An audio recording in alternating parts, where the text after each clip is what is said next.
Bueno, pues continuamos. Ahora este tema que vamos a abarcar acerca de las destrezas básicas para una entrevista eficaz se enfoca no tanto en el arte de lo que es una entrevista, esos elementos creo que ya nos han quedado claros en la sesión pasada. Ahora vamos a enfocarnos y concentrarnos en lo que es el consejero, o sea, en nosotros, porque esta labor es tan importante dentro de el poder ayudar y sanar a las personas quebrantadas dentro de la tarea bíblica o dentro del ejercicio de una consejería bíblica, que es muy importante trabajar con nosotros mismos, ¿saben?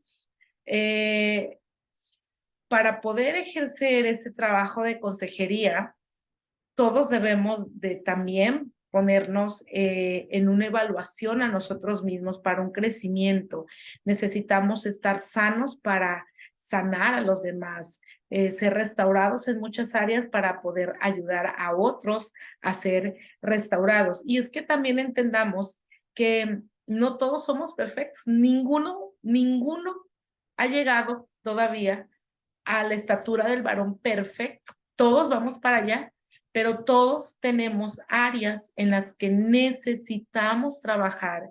Y uno de los peligros que puede llegar un líder o un consejero maduro es que llegamos a cierto nivel donde damos a la gente, ayudamos a otros, servimos a otros y podemos pensar o llegar a tener esa perspectiva inconscientemente de que pues como estamos para ayudar y para servir a los demás, ya no hay áreas en las que necesito crecer, que crezcan los inmaduros, que avancen los que tienen problemas emocionales y podemos mirar a las personas como desde un pedestal y mirar hacia abajo y decir, yo necesito ayudar a aquellos, ellos necesitan cambiar ciertas áreas, ellos necesitan ayuda en ciertas situaciones, pero nosotros ya estamos acá en un cierto nivel de madurez que no necesitamos trabajar en nosotros mismos.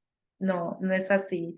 Ese es un peligro que podemos caer y es una línea muy delgada. Mientras nosotros estemos aquí, como dijo el apóstol Pablo, no es que lo hayamos alcanzado todo, sino que estamos en el proceso, estamos trabajando. Así que también cuando estamos tomando un curso, cuando queremos capacitarnos para hacer la tarea de lo que es un consejero para poder ayudar a las personas, necesitamos trabajar en nosotros mismos. Y ese es un reto ya no de habilidades para poder llevar una buena entrevista, sino ahora es un reto de una transformación, de una metamorfosis que necesitamos desde dentro los que hemos de practicar precisamente la entrevista en la consejería.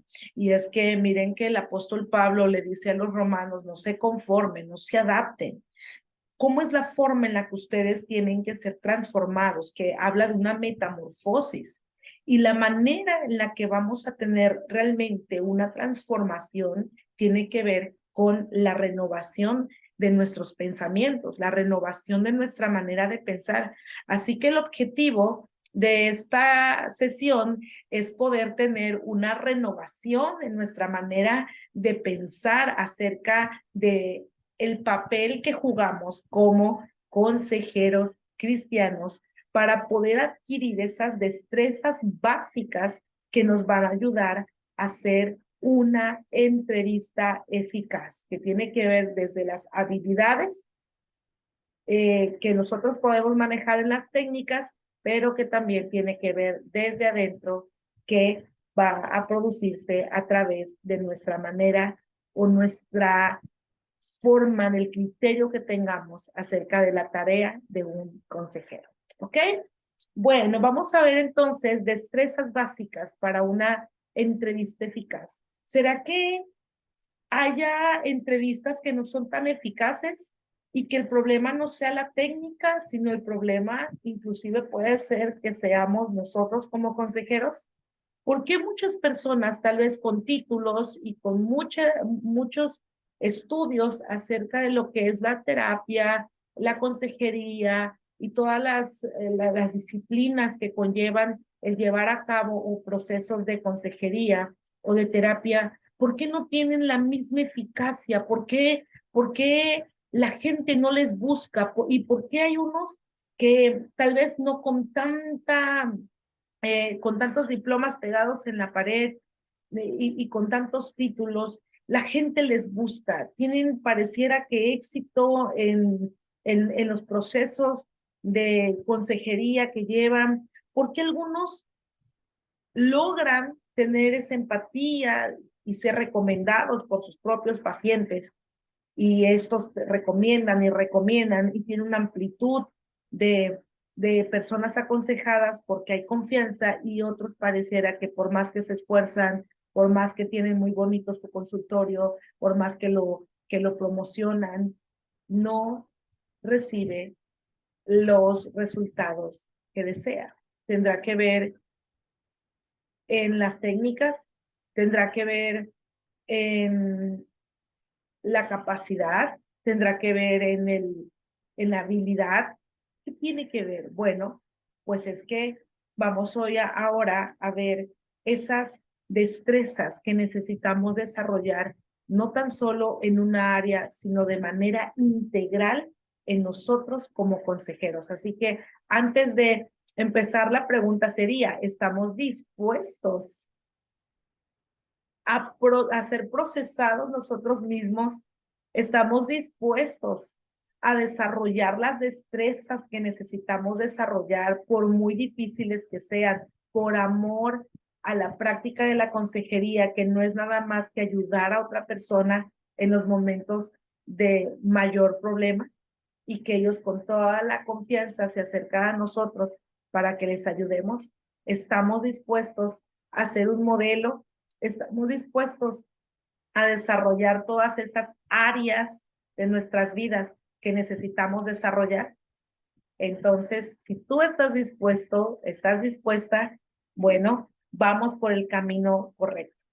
En sus guías, ustedes tienen en la página 8, si no mal recuerdo, aunque ya está editada también la guía, y creo que esto tiene más páginas, ya no fuimos muy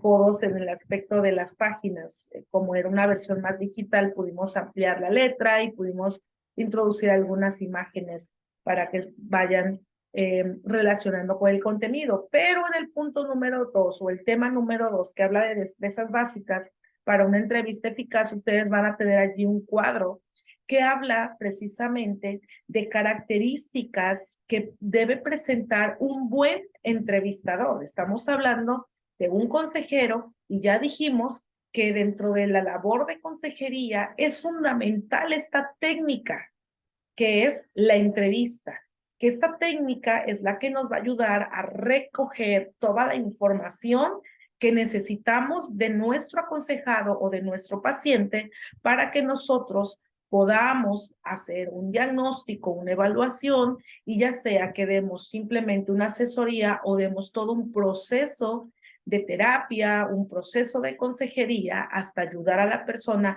a resolver el problema por el cual vino a buscarnos. Y para eso necesitamos la entrevista.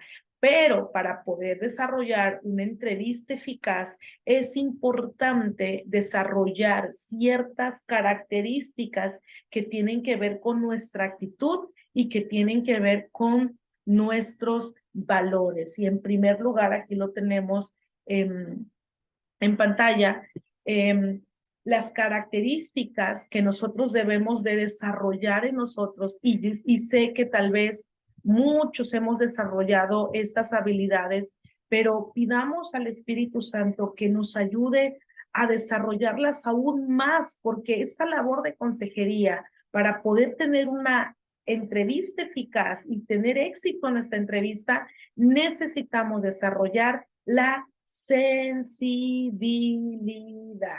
Así, si usted lo puede deletrear allá en casa, sensibilidad. Tenemos que ser sensibles hacia las otras personas. Y fíjense, muchas veces Dios nos tiene que llevar, a través de la Escritura vemos que nos tiene que llevar por procesos para desarrollar esa sensibilidad. Porque muchas veces cuando no hemos pasado lo que la otra persona está pasando, no somos tan sensibles porque no conocemos la magnitud del dolor. Se nos es fácil por naturaleza juzgar la actitud de las personas, la forma en la que reaccionan emocionalmente y tendemos a ser muy críticos a veces y hasta fariseos de la forma en la que reaccionan las personas y tendemos a juzgar sus acciones. Pero para que nosotros podamos tener éxito en nuestros procesos de consejería y en esta técnica de la entrevista, necesitamos desarrollar la sensibilidad. La sensibilidad es ponerme en el lugar de la otra persona, que tiene que ver con la empatía. La sensibilidad es la aceptación. Mira, yo no me explico por qué tú te estás ahogando en un vaso de agua, por ejemplo, ¿sí? No me explico por qué te dio una crisis de ansiedad porque te regalaron unos tenis que habías dejado en casa de tus papás hace más de un año. Cuando te casaste, los dejaste ahí, fuiste a buscarlos y ya no estaban, porque te dio una crisis de ansiedad. Tú puedes preguntar, es un ejemplo. Y tú dices, no me explico por qué. Y muchas veces nosotros tendemos rápidamente a juzgar y decir, no, ese es un berrinche, eso está mal. No, tenemos que ser sensibles. A ver, tengo que desarrollar la empatía, tengo que escucharte bien. ¿Por qué te ocasionó ansiedad la ausencia o que te hayan regalado unos tenis que dejaste ya por mucho tiempo allí? Cuando yo empiezo a explorar sin juzgar, cuando yo empiezo a explorar sin atacar y sin dar discursos. Recuerden que la comunicación, uno de los bloqueos es que cuando la persona nos está contando algo, nosotros empezamos a tirar discursos de juicio, ¿no? Esto pasa mucho con los niños, con los padres con los niños. Es que me suspendieron de clase o es que me regañó el maestro, me dio un reporte.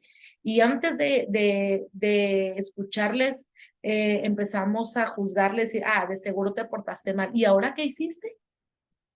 O otra vez un reporte, ya no sé, y empezamos con, a veces se empieza esa situación con los hijos y eso que cuando nosotros empezamos a juzgar, cuando empezamos a dar discursos, cuando les quitamos la palabra y ya estamos diagnosticando, esto bloquea la comunicación y la persona se va a cerrar y no te va a tener confianza.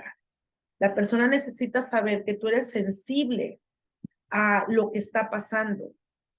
Cuando te está contando algo, escúchale, ¿sí? Y la forma que podemos, una de las estrategias que podemos utilizar para poder tener esa sensibilidad con las personas es cuando nos conectamos con sus sentimientos y no precisamente sentimientos como no sinceros, ¿saben? A veces, por ejemplo, alguien, no sé, se le muere, no sé, un hijo y decimos, oh, cuánto siento tu dolor y te abrazo. No, no lo sientes.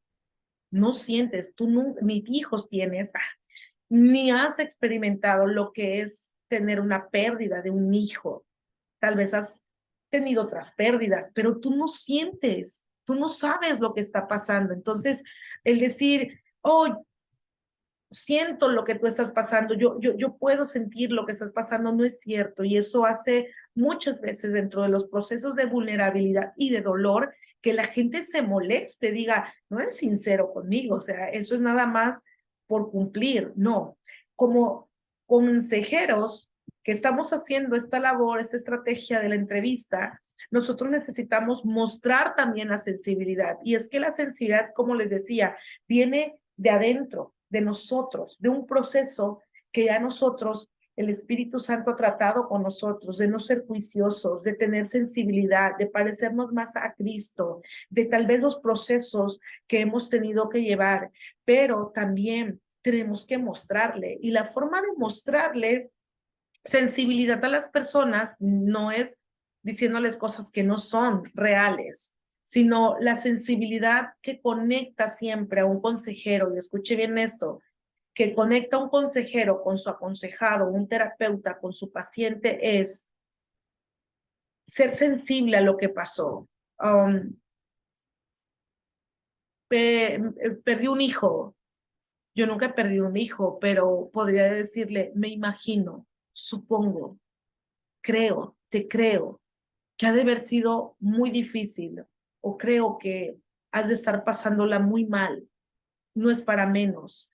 Eso hace que uno sea sincero y que también sea sensible sin juzgar a la persona. Me imagino que te has de haber puesto muy mal y tus razones sabrás de tener el por qué te dio crisis de ansiedad el que hayan regalado un par de tenis que dejaste en casa de tus papás cuando te casaste. Eso, lejos de juzgar a la persona, le está ayudando a que nos está ayudando a conectarnos, porque hay sensibilidad. Y saben, dentro de la sensibilidad, ya dijimos que es algo que se procesa aquí, como José. Ay, a mí me encanta la historia de José, porque él realmente Dios lo había eh, llamado, tenía un propósito en su vida de ser ese líder que preservara la vida de mucha gente en el momento de mayor escasez de alimento en una nación tan grande como era Egipto. Pero se necesitaba de un hombre que fuera sensible a la necesidad, a la gente vulnerable, a los más débiles, a los que menos tienen. ¿Y cómo es que Dios lo lleva por todos los procesos de su vida? Y cada episodio de su vida es un trato donde él ve la necesidad de cerca, ve y experimenta la injusticia, experimenta la vulnerabilidad.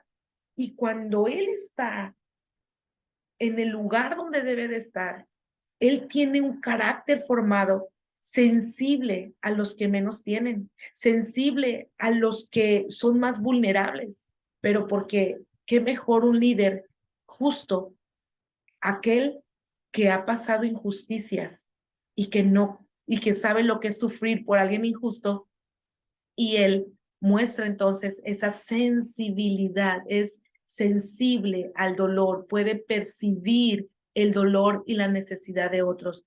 Necesitamos pedirle mucho al Espíritu Santo que nos ayude en esta área, porque muchas técnicas podemos aprender, pero si nosotros recibimos a un aconsejado o un paciente para llevar en el proceso de la consejería y no dependemos del Espíritu Santo, lo estamos haciendo solos. Necesitamos siempre de la ayuda del Espíritu Santo y debemos orar al Señor y que sea uno de los objetivos de nuestra oración y de nuestro crecimiento espiritual. Señor, ayúdame a desarrollar sensibilidad a la gente. Cuando leemos los evangelios nos damos cuenta del carácter de Jesús, era sensible al dolor y tuvo compasión y sintió el dolor de la mujer y fue movido a misericordia. Esa parte de sensibilidad la necesitamos desarrollar en nosotros con la ayuda del Espíritu Santo. Pero, como ya dijimos, se desarrolla dentro, también se expresa, pero la forma en la que se mantiene es que en nosotros haya ese valor del respeto hacia las personas, hacia cada aconsejado. Si alguien tiene que respetar a sus pacientes, soy yo. Si alguien tiene que respetar a los aconsejados que vienen creyendo que les puedo ayudar, y hay que agradecerles la confianza que tienen de venir a nosotros y hay que valorar la sinceridad, la confianza, el hecho de que ellos se hayan tomado la acción de venir hasta nosotros. Hay que valorar esto mediante respeto, respetar.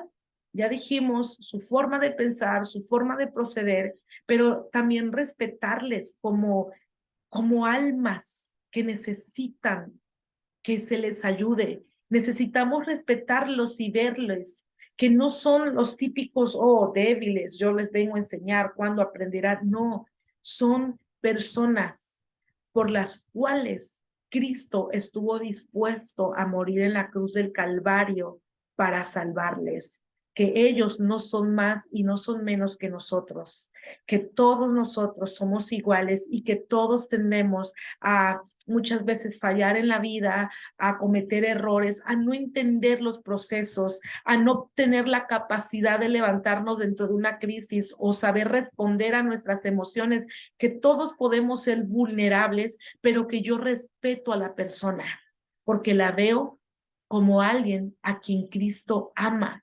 Y es por allí que yo quiero hablarles también de que ese efecto de que alguien te tenga confianza y que tenga éxito o que tengas éxito de tener personas que confíen en ti y que se acerquen a ti en el proceso terapéutico o de consejería, es el respeto que tú les das a las personas. Como terapeutas y como consejeros, no estamos permitidos a criticar a nuestros pacientes y es muy triste escuchar a veces desde el púlpito, desde una enseñanza, terapeutas que critican, que hablan de lo que pasa en el consultorio, de la intimidad que te cuenta tu paciente y que tú luego en público expones, obviamente no expones el nombre, pero expones la situación y nadie, ponte tú en su lugar, tú no querrás que alguien evidencie algo íntimo que tú platicaste con tanta confianza, creyendo que esto era parte de la ética, que allí quedaría y que aunque no diga tu nombre, tú te vas a sentir traicionado porque está exponiendo situaciones dentro de terapia. Cuando vemos libros de consejeros que ponen muchas experiencias, pero si nos damos cuenta siempre son experiencias en positivo, son experiencias de éxito, son experiencias que aportan, no que critican. Y cuando estos consejeros o estos escritores van a manifestar situaciones en sus libros, obviamente por código cambian el nombre, pero también por ética han pedido ya permiso a sus aconsejados o a sus pacientes a ponerlos como un ejemplo aún sin nombres.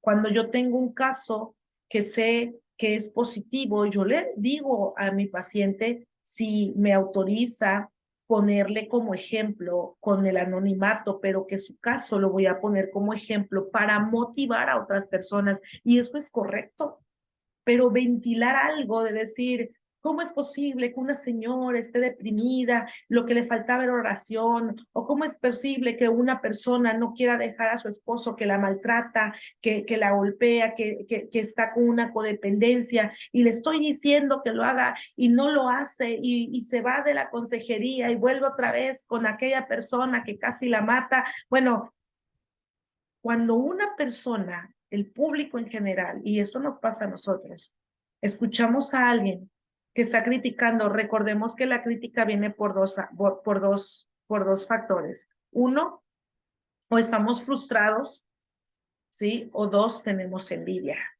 Entonces, cuando nosotros estamos frustrados, es decir, es que yo no puedo tolerar que tu actitud esté bien, porque cuando yo te critico, es como yo decir, me frustra porque yo sí sé cómo debes de actuar. Yo sí sé, soy superior a ti. Ese es otro mensaje de soberbia. El orgullo va muy combinado con la soberbia. Yo sí sé cómo manejar la situación. Tú no sabes, pero yo sí sé. Y por eso te critico, lo estás haciendo mal. Por eso digo, qué bárbaro, no es posible que hagas esto, porque yo me pongo en una posición mayor y al que estoy criticando lo pongo como en una posición menor y que a veces vienen de raíces de inseguridad a como también de soberbia. Y recuerda que los soberbios el Señor rechaza. Así que esta labor de respeto tiene que ver mucho con el fruto que haga el Espíritu Santo en nosotros, que desarrolle en nosotros. Tenemos que aprender a tratar a nuestros pacientes y a nuestros aconsejados con el mayor de los respetos posibles. Jamás ventilar nada, jamás criticarles, ni siquiera con otro colega, jamás juzgar sus acciones y sus decisiones, porque ya dijimos, muchas veces nosotros podemos también tener muchos errores, ¿ok? Fíjense nada más todo lo que tenemos que aprender en esta área, ¿sí? Que tiene que ver con nosotros. Y esto le da la esencia. Sabes que la esencia o el valor de una persona no está ni en lo que posee, ni en el conocimiento que tenga, ni en lo que haga. Realmente el valor de una persona está en la esencia de lo que es sus valores, su ética, su sistema de creencias. Pero ¿cómo se desarrolla o cómo se evidencia la esencia en la forma en la que tratamos a los demás?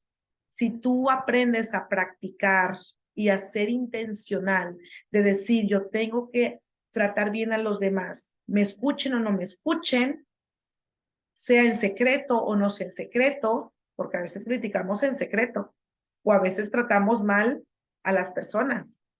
Si nosotros practicamos el respeto y el ser tolerantes y sensibles a los demás y mostrar amor como Cristo ha mostrado amor, esa va a ser la esencia que se va a parecer más a Cristo. Y saben, una persona se siente, cuando se siente comprendida, respetada, esa persona puedes provocar en ella muchos mejores sentimientos que una persona que la juzgue. La gente no te va a recordar por lo que tú hayas hecho o les hayas dado. La gente, lo que impacta en la vida de un ser humano es cómo les hiciste sentir. Tal vez le diste algo y eso los hizo sentir importantes. Ellos te van a recordar por lo importantes que lo hiciste sentir. Así que está comprobado que la gente le causa impacto a otra gente por cómo les hagamos sentir. ¿Ok? Bueno, esas son las características actitudinales y de valores. Mucho que trabajar en ello y mucho que hablar de este punto. Pero bueno, vamos a continuar, ¿ok? Que el resto nos pueda hacer el Espíritu Santo y está muy bien que tú te estés capacitando. Yo te desafío que te metas a un desarrollo integral. No te conformes con solamente un diplomado, busca más libros, busca más información, trabaja en ti, busque ese desarrollo integral en tu persona, resuelve las cosas que tienes que resolver, pregúntate por qué trato mal a la gente, por qué me enojo por esto, por qué me causa conflicto esto. De 10 personas con las que yo he interactuado o yo he trabajado, de las 10 me quejo, entonces, ¿quién es el problema? ¿Las personas o yo? Esas son formas para podernos autoevaluar. Si de los 5 equipos en los que yo he estado trabajando, con 4 he tenido problemas porque los malos son ellos, tendríamos que preguntar quiénes son los malos en realidad. Otra técnica sería escucharme hablar, escucharnos hablar, cómo son mis palabras, qué tipo de conversaciones sostengo con las otras personas, qué es lo que yo hablo, cómo estoy hablando vida, estoy hablando cosas buenas que edifican o estoy hablando quejas, estoy hablando críticas, estoy hablando cosas que no me edifican. Otra y ya la última, si no me voy por otro lado, me apasiona esta parte del desarrollo integral del ser humano, pero también es qué es lo que tú te consumes, qué es lo que estás metiéndote, lo que trabaja en tu sistema de creencias es todo lo que tú consumes. Tú ahorita estás consumiendo información, material, educación, ¿sabes? Y el conocimiento nadie te lo puede quitar. O sea, las cosas que adquirimos a veces son perecederas, pero el conocimiento nadie te lo roba. El conocimiento nos tiene que llevar a la madurez, nos tiene que llevar a desarrollar sabiduría, porque cuando aprendemos realmente hay un proceso cognitivo acá que cambia, que modifica nuestro sistema de creencias y cuando modifica nuestro sistema de creencias que nos lleva a una comprensión verdadera, cuando hay una comprensión baja a una convicción acá. Lo que yo recibo acá, lo bajo acá y lo que yo desarrollo acá en mi corazón es lo que yo voy a expresar en acciones. Podemos tener mucha información, pero sin ser procesada, sin ser comprendida.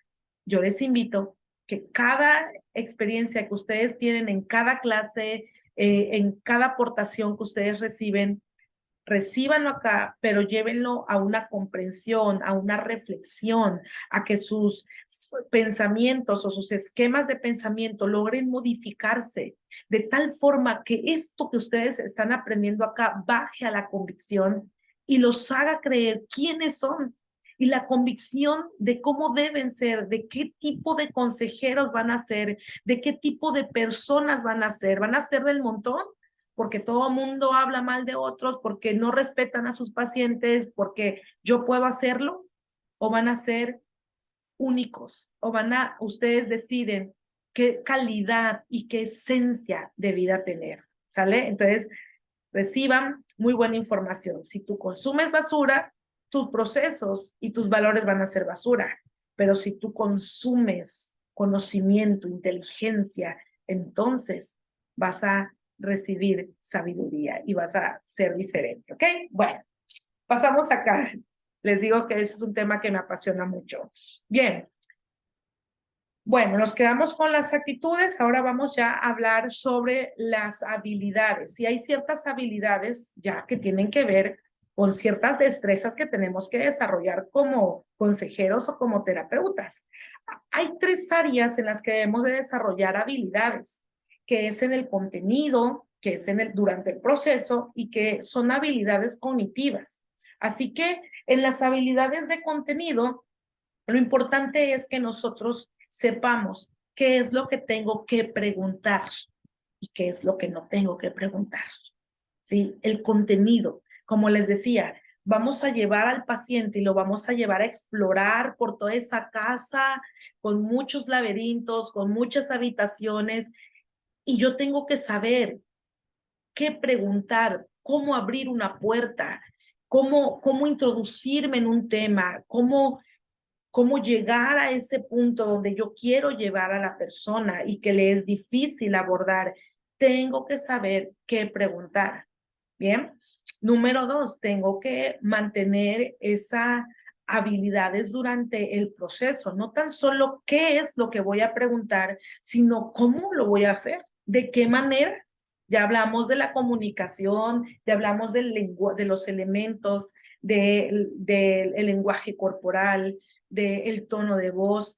¿Cómo voy a preguntar? ¿Cómo me voy a sentar? Inclusive tiene que ver mucho, me voy a sentar de frente, me voy a sentar hacia un lado, me voy a sentar en mi escritorio, hay algo que lo está obstruyendo. Todos esos elementos yo tengo que saber cómo de preguntarle a la persona si voy a mostrar una sonrisa. La sonrisa siempre va a traer un reflejo de una respuesta en nuestro sistema nervioso positivo. Cuando tú llega una persona y le sonríes, cuando llega una persona y tienes una buena expresión hacia aquella, entonces eso va a ayudarle cómo te vas a relacionar con ella, ¿sí? Y esto es algo muy interesante porque nosotros debemos de saber relacionarnos con nuestros pacientes, pero tener un límite. Y esos son uno de los peligros que podemos enfrentar. No cruzar la línea, ¿saben? Tenemos que saber relacionarnos con respeto, con sensibilidad, con mucha ética, inspirar a la persona a que tenga confianza, pero no cruzar una línea. Tenemos que mostrarle a nuestro aconsejado o a nuestro paciente que nosotros somos los que vamos a ayudarle, que nosotros somos los expertos porque nos hemos preparado para ello y estamos para ayudarle, ¿sí? No para juzgarle, no para hacerle sentir que sabemos más que ellos, no es por ese lado, sino mantener esa relación de terapeuta-paciente, de consejero-aconsejado y no cruzar la línea. Por lo regular, los pacientes o los aconsejados tienen a idealizar a su consejero, ¿sabe? Tienen a idealizarlo porque él me escucha, me responde, me hace sentir, bueno, si tienen también mucha ausencia emocional en otras áreas, bueno, tienden a conectarse e inclusive relaciones de mucha, digamos, muy peligrosas o de líneas muy delgadas. Entonces, sí debemos de saber hasta dónde relacionarme con el entrevistado y eso es todo durante el proceso. Sí, mostrar la empatía, la inspiración en la persona, pero mantener una línea donde yo sé quién soy el consejero y debes de saber tú quién eres, porque yo sí sé quién eres mi aconsejada. Hay empatía, hay interacción, inclusive llegamos hasta amar a esta gente con mucho entusiasmo y llegamos a mantener comunicación durante años y son personas que no son de la iglesia y que han llegado a nosotros, bueno, vamos a presentarnos así, ¿sí? Va a presentarse esa interacción, está muy bien, pero en el proceso sí tenemos que marcar muy bien esa diferencia. Las habilidades cognitivas, lo que les decía, ese es un trabajo bastante pesado porque acá nuestro cerebro está trabajando. Debemos de saber conectar los datos, ¿sí? Cuando estamos escuchando a las personas. Por eso hay instrumentos que son como guías, como cuestionarios, pero que no podemos ir al pie de la letra, así como en una entrevista de trabajo o en una entrevista más cerrada, de decir edad, años, años de matrimonio, hijos, nombre, domicilio. No, no, no, porque tal vez los datos personales sí los podamos hacer así, pero cuando es una interacción y que dejamos que esto fluya como algo natural, tenemos que saber conectar los datos. A ver, por ejemplo, el caso que les decía, ¿no? De por qué te da ansiedad porque vendieron tus tenis. Tengo que saber conectar esos datos. ¿Quién te regaló esos tenis? No, pues me los regaló mi madre. ¿Y qué significaron para ti? Pues horas de trabajo por los cuales yo me la pasé muy sola. Hay un apego, hay algo sentimental, no eran cualquier tenis, o cualquier tenis, era realmente algo que traía cierta sensibilidad de apego emocional, ok. Y yo saber conectar, a ver, acá me dices que te los regalaron y luego acá te los vendieron, te los habían regalado, te los regalaron a ti, eran tuyos y luego vienen y otra persona se los da a otra persona. Ahí me enredé, pero bueno. Entonces tenemos que saber conectar, ¿sí? En el caso de la mujer que les decía es que vengo porque mi esposo me abandonó, sí, pero a ver, ¿cómo fue la relación con su papá? A ver, ¿su papá la abandonó también? Ok, entonces yo conecto. Hay un abandono, ¿sí? Y aquí están mis anotaciones. Empiezo a escribir, hago ciertas anotaciones. A que hay abandono, hay una conexión. Y eso son habilidades que tenemos que aprender a desarrollar siendo intencionales y en la práctica. Y esto, cuando vamos conectando, entonces vamos explorando. Recuerdan que vamos explorando los caminos que nos van a abrir esas puertas. Entonces yo debo de saber hacer las preguntas. A ver, voy a preguntar esto, voy a preguntar esto otro. Por eso les digo que cuando tenemos un cuestionario podemos guiarnos del cuestionario, pero hay cosas en las que vamos a meter allí otra pregunta. Hay otras preguntas que no voy a hacer, que eso tiene que ver con lo que me está llevando el mismo aconsejado. Esto tiene que ir trabajando acá en la mente y cuando viene este caso de la señora, entonces yo puedo decir en mí, esto puede dirigirse como que en cierta manera una herida de la infancia de abandono y por eso se refleja aquí. Pero yo no puedo hacer ya y aplicar el diagnóstico. Yo tengo una hipótesis y yo tengo que descartar la hipótesis por medio de preguntas.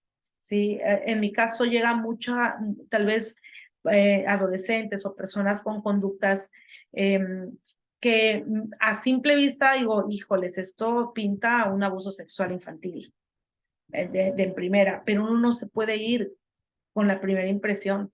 Uno tiene que explorar a través de preguntas y empezar a descartar, ¿sí? La situación de la persona, cómo fue expuesta, vivía con padrastro, mamá se iba todo el tiempo, vivía con muchos hermanos, en una comunidad donde convivían muchos primos, se quedaba mucho tiempo sola.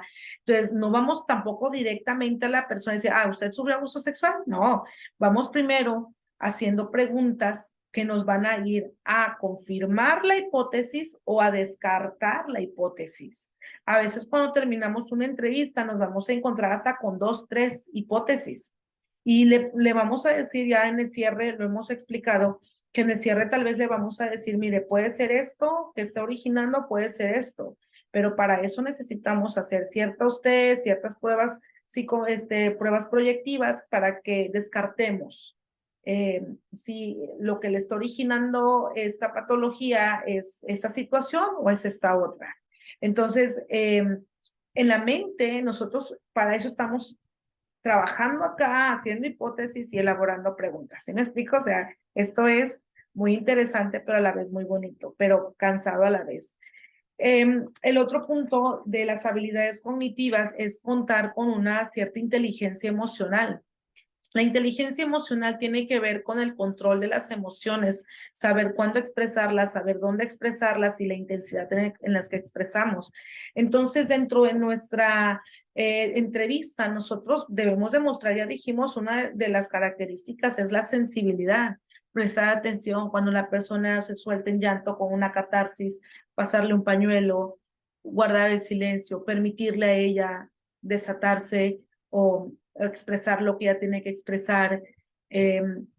Eso muestra cierta sensibilidad, pero yo no me voy a poner a llorar con ella y está bien, es que me recordó que a mí también me abusaron en la infancia, porque eso no le va a inspirar seguridad, va a decir, bueno, yo vine aquí para buscar ayuda, pero usted también está sufriendo la misma situación o usted también necesita ayuda.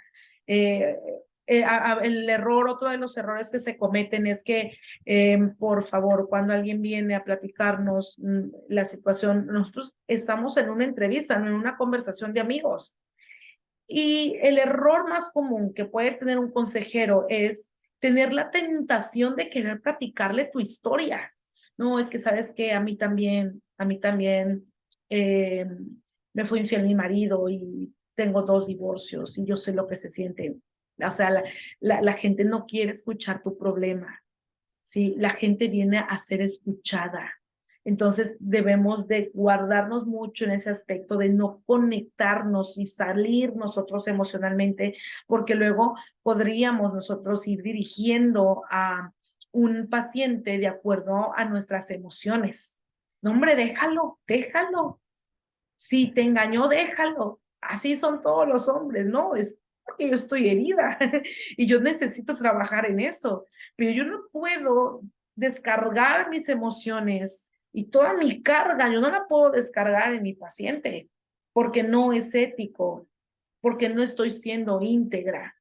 Yo necesito ayudar a mi paciente de la mejor manera, pero no involucrarme emocionalmente. Por eso es que en las terapias psicológicas no se recomienda que una persona o un terapeuta atienda a una persona donde hay lazos afectivos, como a un familiar, a un amigo, donde haya lazos afectivos, no se puede.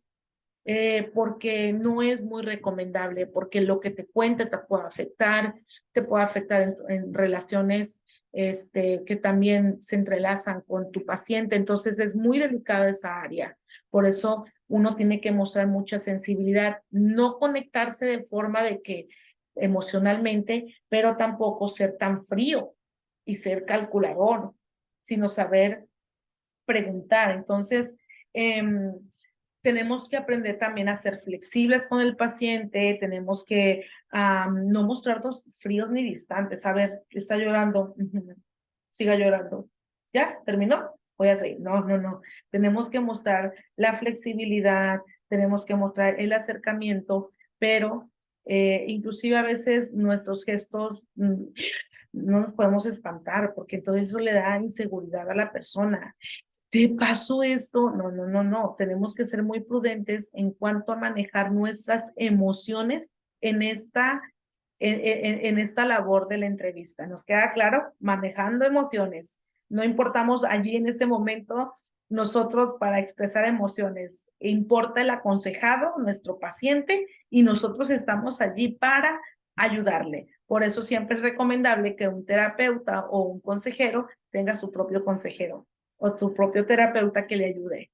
Bien, como ven, hasta aquí está muy interesante la forma en la que nosotros vamos a desarrollar destrezas. No me queda más que, en conclusión, tenemos que, como consejeros, tenemos que buscar la objetividad. Esto no es una plática, no es una charla entre amigos, no es una charla de café, no es una charla casual. Es una conversación que lleva con un propósito, como dijimos en el primer tema, pero que como lleva un propósito, nos va a exigir a nosotros a desarrollar destrezas y habilidades que tal vez a algunos se les facilite, a algunos no se les facilite tanto, pero que tenemos que desarrollarla, que tiene que ver desde nuestro carácter, desde nuestro interior, también las habilidades cognitivas de relación, de contenido, lo tenemos que lograr. Por eso ustedes van a hacer una práctica, o ya la están haciendo, no sé, de entrevistar a alguien para ir teniendo esa práctica. Y como les digo, de los errores se aprende. Nosotros no somos expertos. Cada vez que tú practicas y practicas y practicas, se te hace más fácil este tipo de entrevistas, pero siempre y cuando tú no pierdas de vista el respeto que debemos de tener hacia la entrevista. Es una técnica de recogida de información con muchos elementos, que tiene que haber mucha habilidad para poder desarrollarlas. Hasta aquí este tema, espero que les haya bendecido y bueno, vamos a dejar hasta aquí. Que Dios les bendiga.